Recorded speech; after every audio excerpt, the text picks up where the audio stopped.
കുതിരാനിൽ നടന്ന ലഹരി മരുന്ന് വേട്ടയിൽ അതിമാരക മയക്കുമരുന്നുമായി പൂത്തോൾ സ്വദേശി പോലീസ് പിടിയിൽ. കുതിരാനിൽ വൻ ലഹരിമരുന്ന് വേട്ട. 42 ഗ്രാം തൂക്കം വരുന്ന MDMAയും അതിമാരകമായ ബ്ലൂ എക്ടസി പിൽസുമായി പൂത്തോൾ സ്വദേശിയായ കുറ്റിച്ചിറ വീട്ടിൽ 28 വയസ്സുള്ള വിഷ്ണുവിനെയാണ് തൃശൂർ സിറ്റി ലഹരി വിരുദ്ധ സ്ക്വാഡും പീച്ചി പോലീസും ചേർന്ന് പിടികൂടിയത്.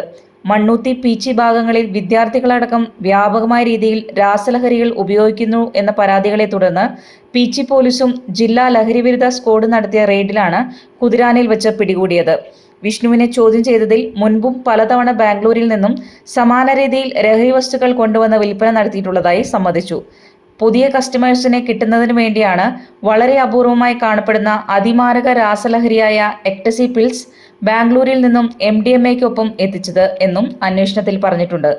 പിടികൂടിയ സംഘത്തിൽ PCSI അമീർ അലി V, ജില്ലാ ലഹരി വിരുദ്ധ സ്ക്വാഡിലെ SI ആയ സുബ്രതകുമാർ NG, ASI ജീവൻ TV, CPO Ligesh MS, Vipin, Peechi സ്റ്റേഷനിലെ പോലീസുകാരായ ഫ്രിൻസൺ PF, മഹേഷ് CS, മനാസ്, സനൽ OBയും ഹൈവേ പോലീസും ഉണ്ടായിരുന്നു. News bureau, Chalakudy.